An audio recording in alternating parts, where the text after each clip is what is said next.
Thanks so much. It's an absolute privilege to be here. I'm Emma TV, I'm Chief Ecology Officer at Environment Bank. And it's amazing to be here to talk about nature markets and biodiversity in a room not just full of ecologists, not just biologists, but we have industry here and we have the money people here, which is a really exciting time to be in. So how times are changing. And it's been a really whirlwind month for nature, getting nature on the climate agenda.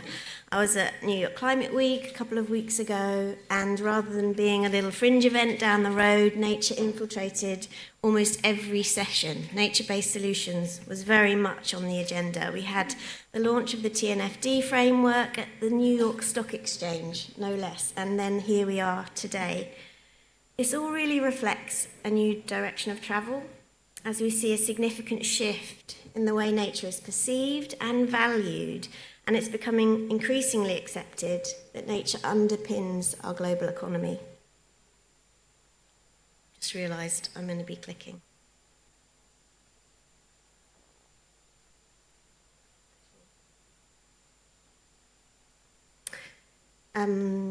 So, we're seeing a greater demand for good outcomes for biodiversity, and not just because it's the right thing to do for the planet, but also because it's the right thing to do for people and our economy.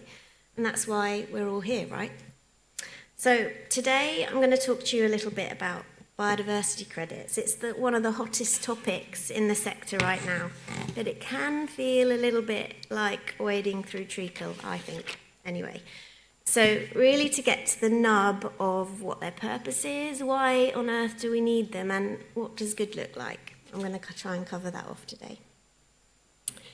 So before I get into the details of biodiversity credits or voluntary biodiversity markets specifically, I'm just going to introduce myself and really what Environment Bank do a little bit more. So I'm Chief Ecology Officer.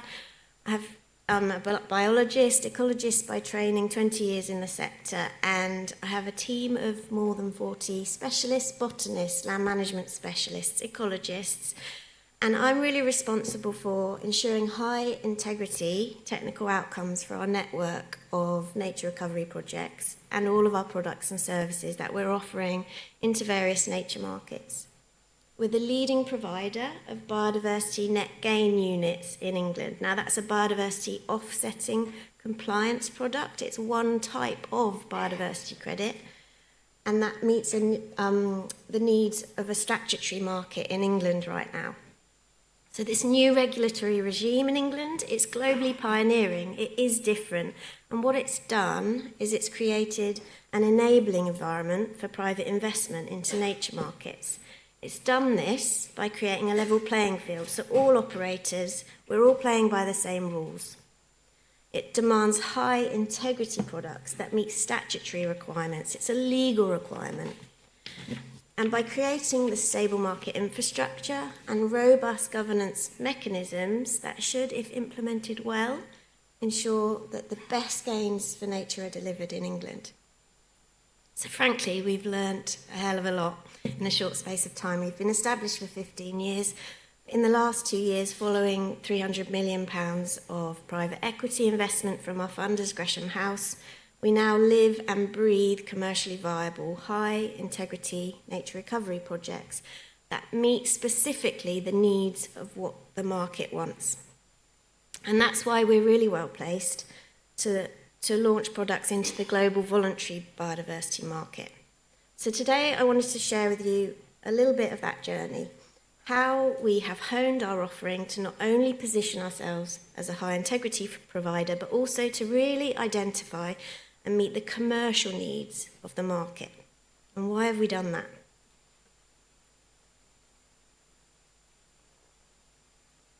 So I feel like it might be stats bingo today. I know some of my stats have already been used, but I'm going to go for it anyway. I couldn't not mention the State of Nature report that was published last week, and it's strikingly representative of the situation globally. 1 in 5 species in the UK is threatened by extinction. Pollinators, bees, hoverflies, moths, they've decreased by 18% on average, whilst predatory insects that we totally rely on to keep our crops healthy, because that's what they eat, They've reduced by 34%. That's huge. So we know for a fact, and we've seen already in some of the other presentations, nature is declining. It is a fact. And here we go for my bingo. 55% of global GDP, that's $58 trillion, is exposed to material risks, nature risks. And here's the key problem. Even if we transition to 100% clean energy, temperatures continue to rise, unless we also address our unsustainable relationship with nature. That's a good quote, isn't it? It's not actually mine. Professor Johan Rockström, a leading climate scientist, said that at the World Biodiversity Summit a couple of weeks ago. But the planet's biodiversity is doing everything it can to help us right now. It's in a stress response, and we're undermining that resilience by continuing to impact nature and push ourselves beyond the planetary boundaries.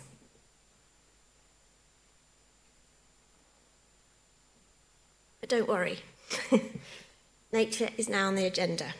It's trending, as they say. Nature markets are happening. It is happening now. Private finance is being channeled slowly scaling into nature-based projects.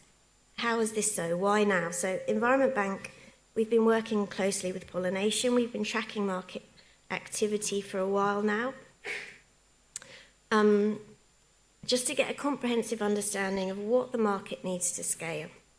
What is becoming abundantly clear is that pressure is rising from a number of angles. We heard from some of these already today, for corporates, financial institutions to take action. There is new recognition of the value of ecosystem services to the economy, which is resulting in a new demand for positive biodiversity outcomes. Don't get me wrong, this is nascent. It's early days, but the early movers are definitely moving.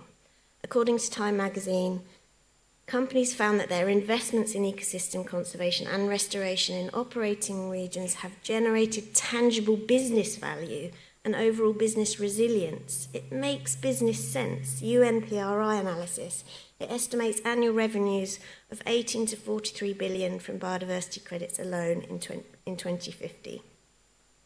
For this market to really thrive, there's growing pressure to define the rules of the game. In particular, there's a need to avoid some of the pitfalls that we're seeing in the carbon market that's shaking confidence. First thing first, it needs to be a race to the top in terms of integrity, rather than a race to the bottom that ultimately shakes confidence, destabilises a new market. Crucially, positive biodiversity impact needs to be tangible, it needs to be quantifiable, we need to demonstrate it, and projects need delivery certainty so that greenwashing risks are mitigated for investors and our buyers. We need to give them the confidence to act right now.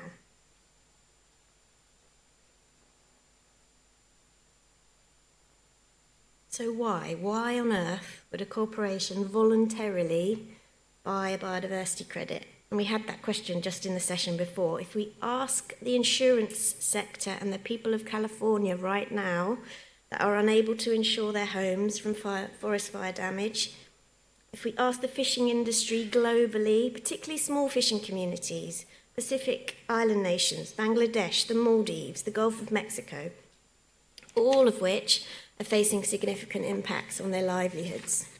If we asked our very own British farmers about how unpredictable weather events and disrupting harvests impact on their supply chains, if you ask all of them, they would say just reducing our impacts on nature and climate is not enough. We're already in a climate and biodiversity crisis. You only have to turn on the television, right?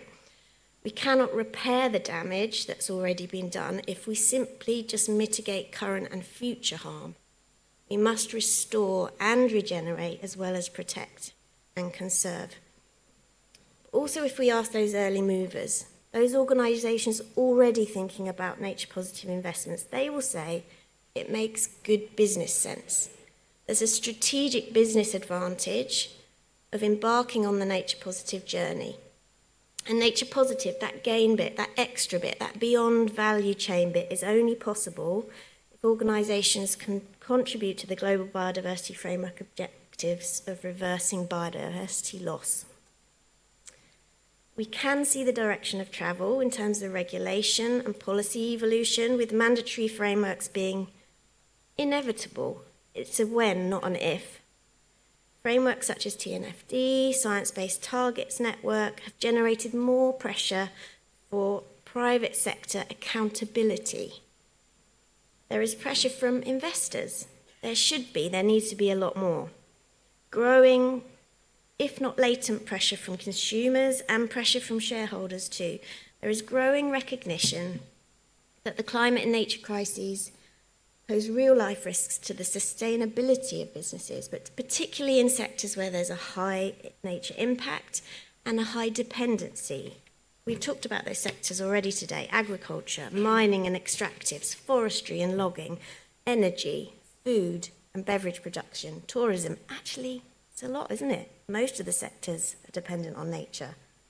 And corporations investing in nature-positive projects also recognise and seek the co-benefits of that, including the benefits to local communities and their livelihoods. It's a smart business decision.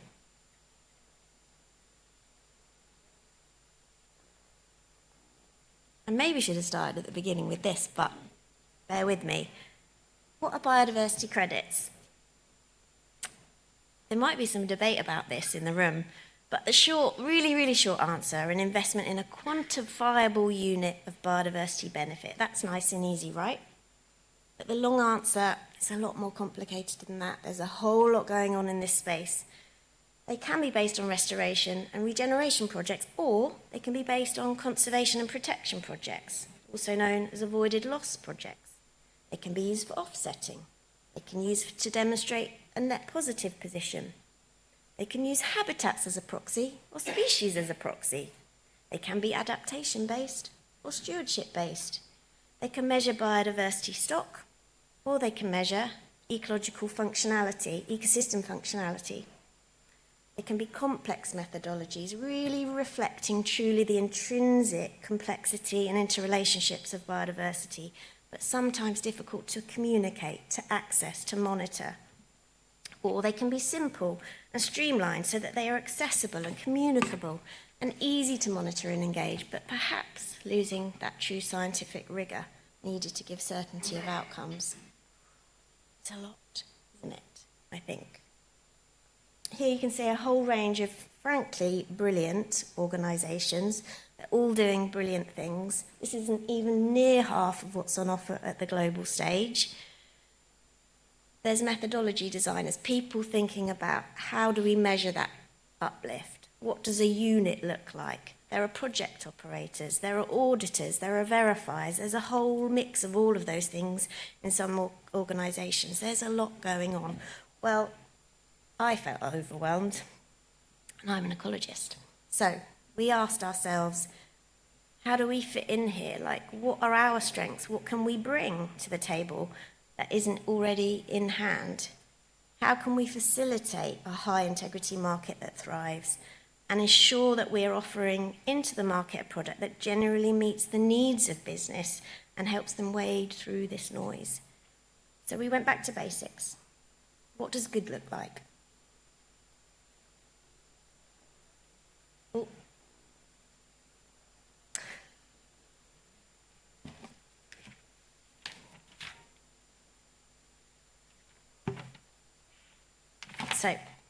Went back to basics. What does good look like? We found there are some common themes. Of course there are. When it came to offering a high-integrity product in the market that manages greenwashing risks, really important for our buyers. What offers delivery confidence, and also what demonstrates those quantifiable biodiversity benefits, the impact of what they are. And here they are. On the right, you can see a whole range of high-integrity criteria here. They're all really key. The list, I'm not going to go through in detail, but it should be what everyone's looking for in their biodiversity credit project so that they stand up to scrutiny and have the greatest chance of delivering the best outcomes for nature. These are all the components that need to be addressed to make the project as squeaky clean while still practical and achievable. But perhaps more importantly, also what we looked at was what are the 4 key reasons why nature restoration conservation projects are failing globally. And this is what we found. Number 1, a lack of good governance. Things like legal structures. You need a lawyer in the room, right? You need your agreements in place. You need covenants. You need step-in rights. You need agreements so that there's a fair deal for landowners and the stewards of these projects. We found a lack of scientific rigor, or really importantly, a lack of good impact evaluation. So being able to tangibly demonstrate that there has been a benefit, an additionality. Third, a lack of buy-in, a lack of engagement with local communities, the very same communities upon which these projects totally rely on for their success. And number 4, but actually the most important, is funding, a lack of long-term, sufficient, secure funding for these projects.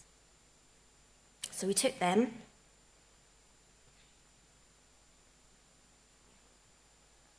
and that's what we did. We fixed it. We designed a product that meets the high integrity criteria, but provides flexibility and transparency that meet the changing needs of the market. What happens today looks different from 5 years' time. And uniquely, actually, we decided the best way to do that for our clients is not actually to sell biodiversity credits. What we are selling is a biodiversity equity share in a project, a high integrity project, or should I say a share of all of the natural capital benefits that will be derived from a landscape scale, high impact, high integrity restoration project. The projects deliver on all that good stuff, all underpinned by robust science, but really importantly, they're co-designed with our brilliant team, but also with local communities, with rural landowners, with local stakeholders. They offer a long-term exemplary monitoring, reporting and verification program that includes transparent, enhanced data reporting based on traditional methods, but really very much enhanced by technology. A big shout out to Nature Metrics, who I know are here today, who are working with closely with the eDNA monitoring, remote sensing, bioacoustics, but importantly that impact evaluation point, like demonstrating impact. We have learnt so much from the biodiversity net gain regime in terms of governance. So we've mirrored loads of the strong governance mechanisms that we see in the compliance market. Governance around how we work with landowners, but also how we work with buyers and them able to demonstrate their right to claim, their right to buy these units because they're already on the right path to nature positive. But what uniquely sets this model apart is that every single project that we deliver is fully costed, fully forward funded and secured from day one for its entire 33-year lifetime. This gives certainty to our landowners, to our local communities. We're able to pay them a competitive, fair deal and guarantee that for the lifetime of the project. But it also gives delivery certainty for our buyers who need that, right? We're committed to aligning to at least 3 of the leading high-integrity global voluntary biodiversity credit methodologies. So they're buying an equity share, but we can deliver that biodiversity equity share in various credit currencies, if you like. So that means that the buyers don't need to worry about backing the wrong horse. They don't need to worry about which one of those many types is the right one. We can translate the biodiversity benefits into whichever one's appropriate. And in a moving landscape with a lot of noise, this model means that buyers can act right now and not have to wait until that noise settles down. So, we're launching first voluntary nature market project this autumn, a majestic 1,200-acre restoration site in southern England, the first of our global network. And it sits within an internationally important landscape for nature conservation. The project will revert intensively farmed arable land to a low intervention wetland mosaic, and this will drive demonstrable uplifts in biodiversity value, but also that wider natural capital value that we've already talked about, natural flood management, local livelihoods, education, water resource and water quality benefits, carbon, and those all-important pollinators. We believe this model, particularly with that funding guarantee, sets the blueprint for high-integrity nature restoration projects globally for generations. I'm going to skip the next slide to my final. So to close, we recognise that the voluntary biodiversity market is nascent. It's evolving, but it is rapidly growing. The demand is increasing as organisations recognise the strategic advantage of contributing to the global biodiversity framework mission to reverse biodiversity loss. With the right enabling environment, more private investment can be channeled into nature recovery, but it's absolutely imperative that we start with a race to the top in terms of demanding high integrity projects that deliver secure funding mechanisms, enrich and engage communities, whether they're in the Peruvian rainforest or deepest, darkest Kent. It's still important. Demonstrate scientific rigour and impact. Embrace robust governance structures and transparent and exemplary MRV. And my final point to the sector as a whole, we're learning while doing. Some things will fail. We won't always get it right, but don't let the striving for perfection create an inertia that means the market does not act. Let's work collaboratively, partnerships. Let's work together to find the solution. And it is clear that businesses are not retreating from wanting to invest in nature. They must be encouraged to do so if nature recovery is to scale. What's good for the planet is good for business. Thank you.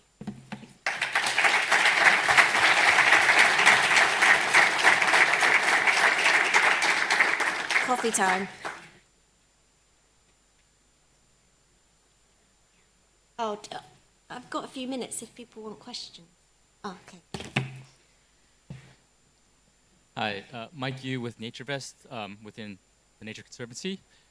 Thank you for the presentation. I guess my question might be along the perfection is the enemy of good theme, but I can see a significant demand for these types of equity shares coming from companies that want to offset their activities, and there could be a case where the project is in Indonesia or Peru, but their activities are, say, in the Amazon.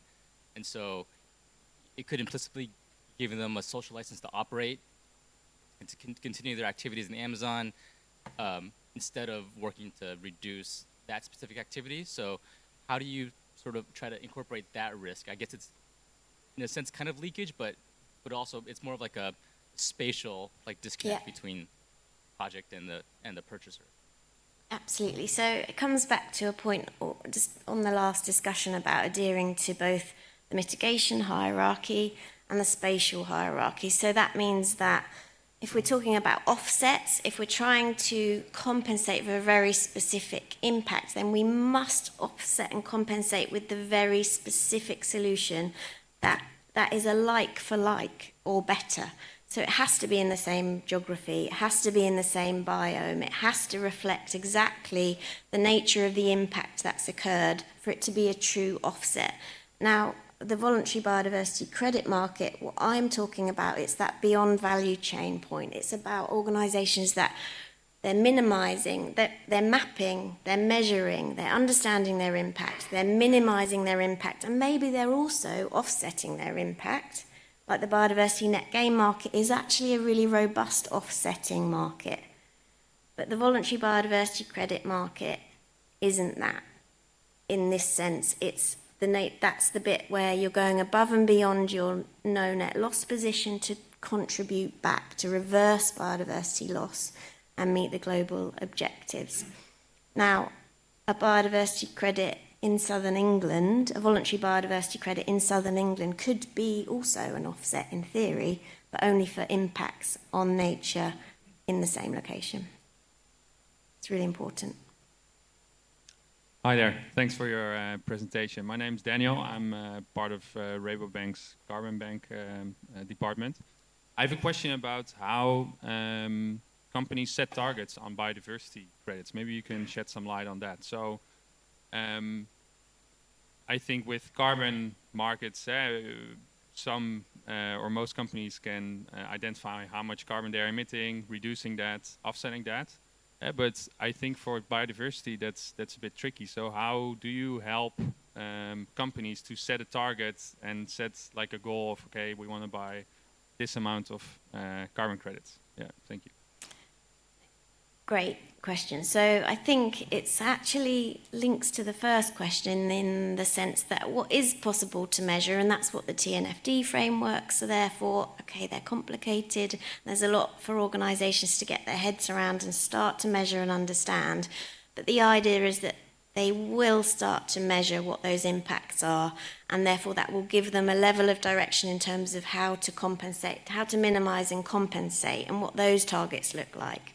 But when it comes to that beyond value chain contribution, that really at the moment, it's so early days, it will be about the nature of the business, how much does it link to their values, what do they want, what sort of position do they want to take in the market as a brand and core value, like how much do they want to differentiate themselves from their competitors. So it will be a business decision about what that number looks like and how ambitious they want to be. I think I'm happy to take questions out, but thanks so much.